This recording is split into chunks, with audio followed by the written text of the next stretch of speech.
بسم اللہ الرحمن الرحیم۔ اگر ہم دیکھیں تو 15ویں صدی سے 16ویں صدی سے اور 17ویں صدی سے ایک ایسے سلسلے کا آغاز ہوتا ہے کہ جس میں مختلف یورپی اقوام یورپ سے نکلی اور وہ ایشیا کی طرف، وہ افریقہ کی طرف، وہ امریکہ کی طرف جاتی ہیں، اور پھر ان اقوام نے تقریباً ساری دنیا کو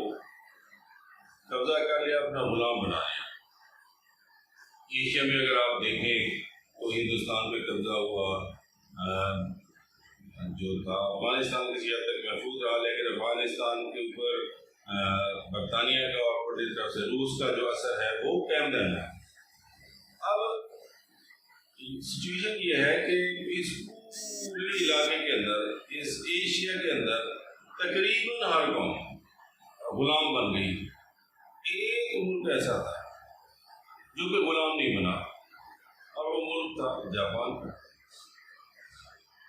جب یہ قومیں پھیل رہی تھیں، جا رہی تھیں، پہنچ رہی تھیں مختلف ممالک کے اندر، تو وہاں پہ کوئی روک ٹوک نہیں تھی۔ تو یہ نہ صرف خود پہنچتے بلکہ یہ اپنے ساتھ یہ تشدد پسند تھے، یہ تشدد کرتے تھے، لوگوں سے لڑتے تھے، اپنی کوٹھیاں قائم کرتے تھے، ان کوٹھیوں تجارتی کوٹھیوں کو وہ اپنے قلعوں میں بدل دیتے تھے، وہاں اپنے مسلح لوگ لے کر آتے تھے اور ایسا ایسا ان علاقوں پہ قبضہ کر لیتے تھے۔ تو یہ صورتحال جو تھی، جب جاپان نے یہ بات دیکھی تو جاپانیوں نے فیصلہ کیا کہ ہم نے کسی غیر ملکی کو اپنی سرزمین پر آنے ہی نہیں دینا۔ انہوں نے قانون پاس کر دیا کہ جاپان کے اندر کوئی غیر ملکی نہیں جا سکتا، اور کوئی جاپانی کسی اور ملک میں نہیں جا سکتا سوائے ان کے ہمسایوں کے کوریا اور چین کے ساتھ ان کی تجارت جاری ہے۔ اور یہ جو 250 سال تک ملک جو ہے وہ بند ہے۔ اب جاپان کے اندر بادشاہ جو تھا وہ ایک رسمی سربراہ تھا، علامتی سربراہ تھا، جیسے آج کل پاکستان میں صدر ہے۔ انتظام حکومت جو تھا وہ جن لوگوں کے پاس تھا وہ شوگنز کہلاتے تھے، اور شوگنیٹ وہاں پہ ہوتے تھے جو کہ حکومت کا نظام چلاتے تھے۔ 19ویں صدی کے اندر کیا ہوا کہ امریکہ کا ایک بحری بیڑا جو ہے وہ جاپان آیا سفارتکاری لے کر۔ امریکہ چاہتا تھا کہ ان کے ساتھ، جاپان کے ساتھ ان کے تجارتی تعلقات ہیں۔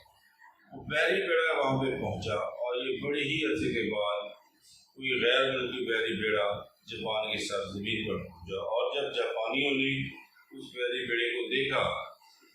اور ان کی آپس میں گفتگو ہوئی تو اس نتیجے پر پہنچے کہ اگر ہم نے جدید دنیا کی تعلیمات کو، طور طریقوں کو نہ سیکھا اور اختیار نہ کیا تو ہم بھی باقی ایشیا کی طرح غلام ہو جائیں گے۔ اور اس سے ایک نئے سلسلے کا آغاز ہوا جسے کہتے ہیں میجی ریولوشن۔ میجی ریولوشن، میجی جاپان کا بادشاہ تھا، اور اس نے ایسا ایسا وہ جو شوگنز تھے، جو شوگنیٹ تھے، جو حکومت چلا رہے تھے، ان سے اختیارات واپس لینے شروع کیے، اور پھر اس نے وہاں پر انتظامی اصلاحات کی، اور جاپان کے لوگوں کو انہوں نے دنیا کے مختلف حصوں میں بھیجا کہ وہ وہاں سے علم حاصل کریں، وہاں کے طور طریقے سیکھیں، اور پھر آ کر ان کو جدید دنیا کے طور طریقوں کو جاپان میں اختیار کریں۔ اور انہوں نے سکول قائم کیے، اور سب سے اہم بات، اس سے پہلے جو جاپان جو تھا اس کے اوپر سیمورائی کلاس جو تھی، سیمورائی طبقہ جو تھا، سیمورائی طبقے کی حکومت تھی، اس نے آ کے اس سیمورائی طبقے کو ختم کر دیا، اور باقاعدہ ایک فوج قائم کی، اور سیمورائی جب ضرورت پڑتی تھی تو وہ اکٹھے ہو جاتے تھے اور دفاع کرتے تھے، اور وہی اس ملک کے اندر جنگجو تھے۔ اس پورے طبقے کو انہوں نے ختم کر دیا، اور پھر چند سال کے اندر جاپان جو ہے وہ ایشیا کا پہلا صنعتی اور ترقی یافتہ ملک ثابت ہوا، اور پھر اس کی یہ بڑھتی ہوئی ترقی جو تھی اس نے اس کی مضبوط فوج کی بنیاد ڈالی اور جاپان نے چین کو شکست دی، لیکن یہ اتنی بڑی بات نہیں شمار ہو رہی تھی کہ چین کو ایک روایتی سا ایشیائی ملک تھا، لیکن پھر جاپان نے